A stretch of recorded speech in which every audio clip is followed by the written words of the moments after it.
अस्सलाम वालेकुम, आदाब। मैं हूं खलील फरहाद और आप देख रहे हैं प्रोग्राम बादशाह वक्त। आज के इस एपिसोड में हम बात करेंगे उस बादशाह की जिन्होंने हिंदुस्तान में मुस्लिम सल्तनत की बुनियाद डाली। बात करेंगे हिंदुस्तान के अजीम शाहकार कुतुब मीनार की बुनियाद रखने वाले कुतुबुद्दीन ऐबक की। जानते हैं एक सकी गुलाम से मुस्लिम बादशाह बनने तक के उनके सफ़र की मुकम्मल दास्तान। बात है करीब कोई 850 साल पुरानी। उस वक्त इंसानों की खरीदो फरोख्त हुआ करती थी। एक सौदागर ने तुर्क नस्ल के गुलाम को नीशापुर के हाकिम काजी फखरुद्दीन अब्दुल अजीज के हाथों फरोख्त किया और फिर ये तुर्क नस्ल का गुलाम सल्तनत गौरी के आखिरी बादशाह सुल्तान शहाबुद्दीन गौरी की खिदमत में पेश किया गया। ये गुलाम शक्ल व सूरत से कुछ खास न था, बल्कि उसकी उंगली भी टूटी हुई थी, जिसकी वजह से लोग उसे ऐबकशल यानी खराब उंगली वाला कहा करते थे। एक रात सुल्तान शहाबुद्दीन गौरी के यहाँ महफिल सजी हुई थी और इस महफिल में लोगों के दरमियान इनाम व इकराम तकसीम किए जा रहे थे। इनाम हासिल करने वालों में वो तुर्क नस्ल का दरबारी गुलाम भी था, जिसने दरबार से बाहर आने के बाद अपना सारा इनाम अपने से कम हैसियत तुर्कों, पर्दादारों, दिगर गुलामों और गरीब मुलाजिमों में तकसीम कर दिया। जब इस बात का चर्चा आम हुआ तो ये बात होते होते सुल्तान शहाबुद्दीन गौरी के कानों तक भी पहुंच गई और उनके दिल में इस दरिया दिल सिफत इंसान के बारे में जानने की ख्वाहिश पैदा हुई कि आखिर ये कौन फयाज शख्स है। सुल्तान को बताया गया कि यह कोई और नहीं, आपका तुर्क नस्ल का ही गुलाम है। सुल्तान गौरी को तुर्क नस्ल के इस गुलाम की सखावत और दरिया दिली मुतासिर कर गई और उन्होंने इस गुलाम को अपने खास लोगों में शामिल कर लिया। ये तुर्क नस्ल के गुलाम कोई और नहीं, कुतुबुद्दीन ऐबक ही थे, जिन्होंने हिंदुस्तान में मुस्लिम सल्तनत कायम की, जो दिल्ली सल्तनत के नाम से मशहूर हुई। सुल्तान शहाबुद्दीन गौरी के खास हल्के में शामिल होने के बाद कुतुबुद्दीन ऐबक को दरबार के अहम काम सौंपे जाने लगे। यहाँ तक कि वो सल्तनत के बड़े सरदार और बासर शख्सियत बन गए। उनके मातहती में करीब सैकड़ों सरदार आ गए। रफ्ता रफ्ता कुतुबुद्दीन ऐबक ने सुल्तान शहाबुद्दीन गौरी पर अपनी सलाहियतों से सिक्का जमाया।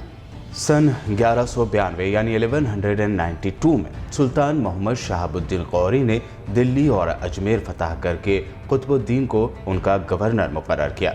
अगले साल सुल्तान गौरी ने खरनोश पर चढ़ाई की। कुतुबुद्दीन ऐबक ने तराइन की दूसरी जंग में अपनी जंगी सलाहियत का मुजाहरा किया, जिसकी वजह से सुल्तान गौरी को फतह नसीब हुई और उन्हें दो अहम फौजी ओहदों कोहराम और समाना का कमानदार बनाया गया। इस जंग में कुतुबुद्दीन ऐबक ने अपनी वफादारी और सिपागिरी का ऐसा सबूत दिया था कि सुल्तान ने उन्हें फर्जंद बनाकर फरमान फर्जंदी और सफ़ेद हाथी भी अता किया। यहाँ से कुतुबुद्दीन ऐबक का उरूज शुरू हुआ। उनकी फ़ौजें गुजरात, राजपूताना, बिहार और बंगाल में फतह का परचम लहराती हुई दाखिल हुई। तराइन की जंग या बैटल ऑफ तराइन तारीख में कई मानों में अहम समझी जाती है। तराइन की पहली जंग में तो मोहम्मद गौरी को शिकस्त हुई थी, लेकिन दूसरी जंग कई लिहाज से फैसला कुन रहे। दूसरी जंग में चहामन यानी राजपूत राजा पृथ्वीराज चौहान को शिकस्त यानी हार हुई थी।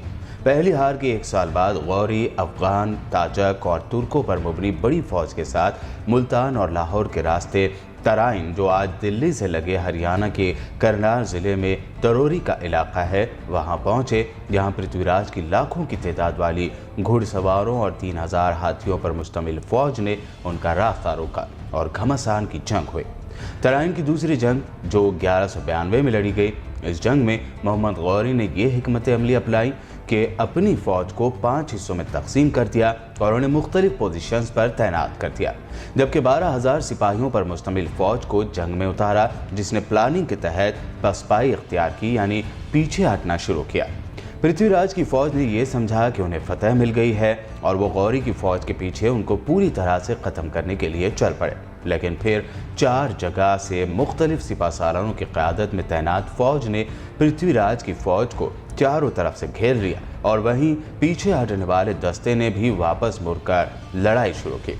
कहा जाता है कि पृथ्वीराज चौहान अपने हाथी से उतरकर घोड़े पर सवार हुए और मैदान जंग से दूर चले गए। हिस्टोरियन के मुताबिक इस जंग से हिंदुस्तान में कुतुबुद्दीन ऐबक के सियासी करियर की शुरुआत हुई और आखिरकार वो सन 1206 में दिल्ली के तख्त तक जा पहुंचे।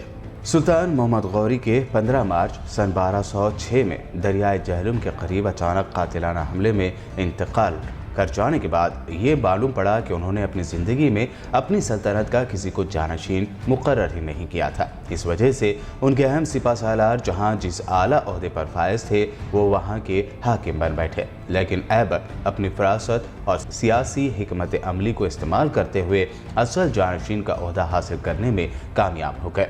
सुल्तान गौरी के 3 जानशीनों में दिल्ली के हाकिम कुतुबुद्दीन ऐबक, मुल्तान के हाकिम नासिरुद्दीन क़बाचा और गजनी के हाकिम ताजुद्दीन यल्दौस के दरमियान इक़्तिदार के लिए मुकाबला शुरू हो गया। हिस्टोरियन के मुताबिक एक चौथे गुलाम बख्तियार खिलजी थे जो इस रस्साकशी में शामिल नहीं हुए और बिहार और बंगाल की तरफ जाकर उन्होंने अपने आप को यहाँ का हाकिम करार दे दिया। बहरहाल कुतुबुद्दीन ऐबक को दूसरों पर गलबा हासिल हुआ और 25 जून सन 1206 को लाहौर के किले में उनकी ताजपोशी हुई, लेकिन उन्होंने सुल्तान का खिताब नहीं अपनाया और ना ही अपने नाम से कोई सिक्का जारी किया और ना ही अपने नाम से कोई खुतबा पढ़ाया। दिल्ली के तख्त पर बैठने के बाद भी और इससे पहले भी कुतुबुद्दीन ऐबक ने हिंदुस्तान भर में इस्लामी सल्तनत को बढ़ाने का सिलसिला जारी रखा था।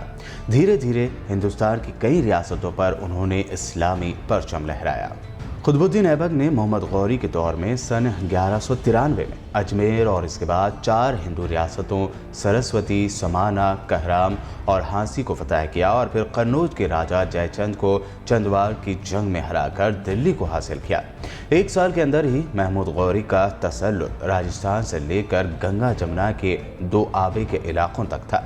कोहराम से कुतुबुद्दीन ने मेरठ की तरफ पेशकदमी की और इसे भी फतह कर लिया। मेरठ के बाद बनारस के राजा जयचंद को शिकस्त की जानिब पेशकदमी की, यहाँ तक कि मशरक़ी जानिब इस्लामी सल्तनत चीन तक पहुँच गई। कुतुबुद्दीन ऐबक की गवर्नरी का ज़माना फतूहात में गुजरा था।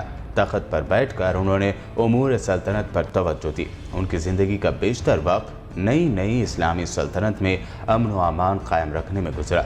आलिमों के वो बड़े कदरदान थे और अपनी फयाजी की वजह से तारीख़ में लख बख्श के नाम से भी मशहूर हुए। कुतुबुद्दीन ऐबक के ज़िंदगी की दास्तान सुनाई जा रही हो और हिंदुस्तान की तारीख़ के फिर से कुतुब मीनार का जिक्र ना हो, ऐसा हो ही नहीं सकता। जी हाँ, वो कुतुबुद्दीन ऐबक ही हैं जिन्होंने तारीख़ी कुतुब मीनार और अजमेर की 2.5 दिन का झोपड़ा मस्जिद की बुनियाद डाली। आइए जानते हैं कुछ इस बारे में। हिंदुस्तान में गौरी हुकूमत की कामयाबियों की यादगार के तौर पर कुतुबुद्दीन ऐबक ने दिल्ली में सन 1199 में एक मीनार की तामीर शुरू करवाई। कुतुब मीनार के साथ क़ुव्वतुल इस्लाम मस्जिद की भी बुनियाद उन्होंने डाली। कुतुबुद्दीन ऐबक ने कुतुब मीनार की बुनियाद डाली जिसे उनके बाद शमसुद्दीन अल्तमश के ज़माने में मुकम्मल किया जा सका।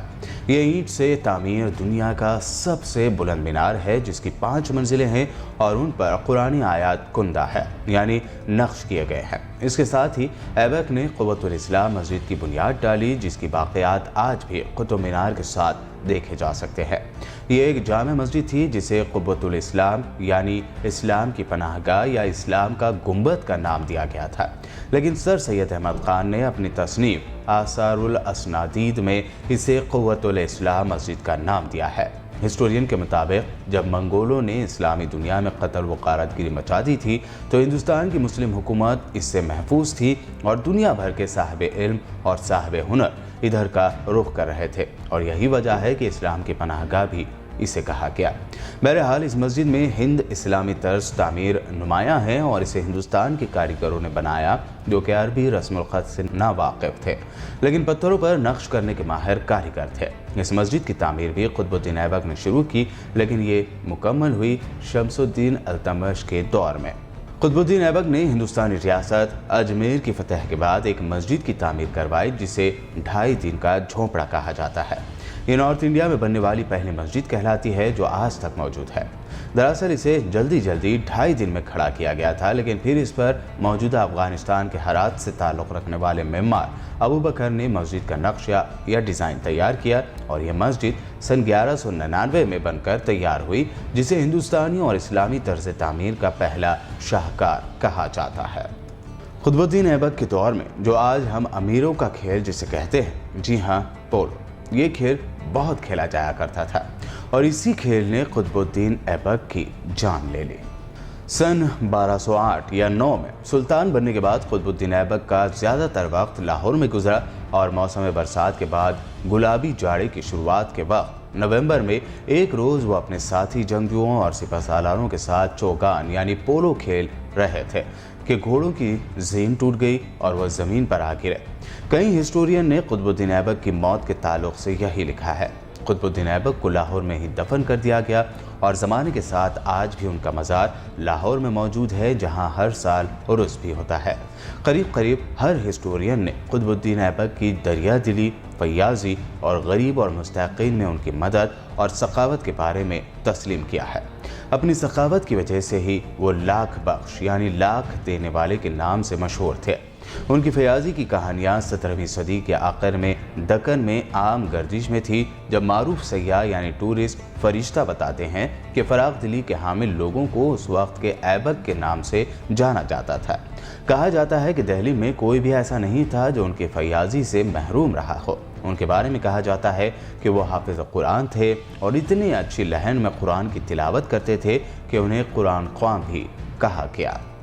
जंग और मुहिम्मात में ज़िंदगी गुजारने के बावजूद कुतुबुद्दीन ऐबक ने तारीख़ और आने वाली नस्लों में जो तासुर छोड़ा वो उनका इंसाफ और उनकी सखावत था।